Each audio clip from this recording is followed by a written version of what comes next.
सांसद मनोज तिवारी ने राहुल गांधी को कहा चीन का एजेंट, इसलिए उनको सीने में दर्द हो रहा है।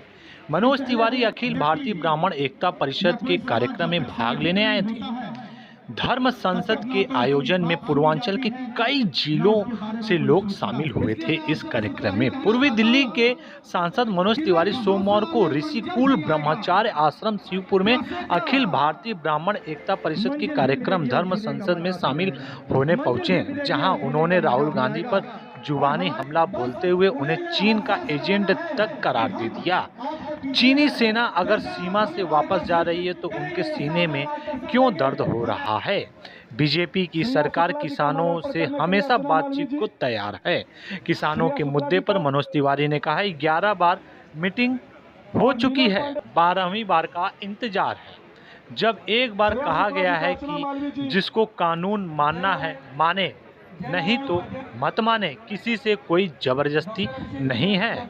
प्रियंका गांधी किसानों के महापंचायत में शामिल होंगी के सवाल के जवाब पर मनोज तिवारी ने कहा, जब पीएम मोदी ने कह दिया कानून कंपल्सरी नहीं है तो फिर भ्रम की स्थिति नहीं बनानी चाहिए। महंगाई के मुद्दे पर मनोज तिवारी ने कहा, कभी महंगा तो कभी सस्ता, ये तो मार्केट से जुड़ा है। मायावती ने भी ट्वीट करके एक तरफ से चर्चा ही किया है। उनके सांसद ने अमित शाह की भी तारीफ की है। देश में चर्चा और संवाद होते रहना चाहिए। मृत्युंजय मालवीय सौरभ पाठक जी का माल्यार्पण कर स्वागत करें।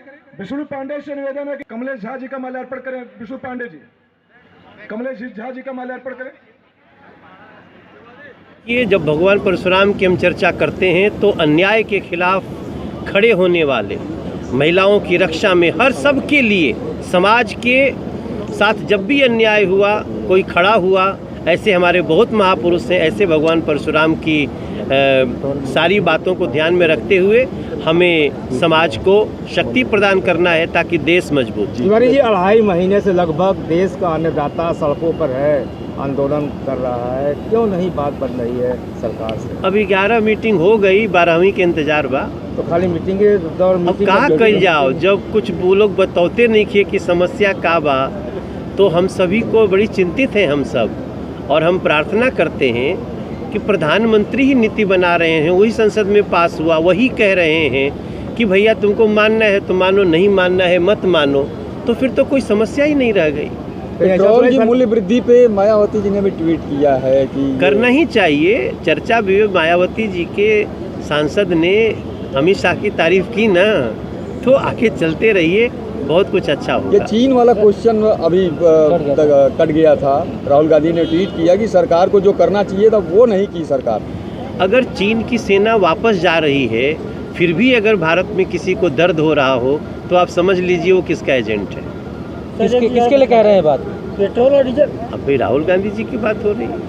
क्या वो एजेंट है चीन के? अब भाई एजेंट है तभी उनको दर्द हो रहा है। अब हमारा ये जगह ठीक नहीं है, हम इसमें दूसरे धर्म संसद में आए हैं। लेकिन वास्तव में जब चीन की सेना पीछे जाए और भारत का ही कोई नेता उस पर दुख जताए, तो फिर ये बड़ी दुखद है।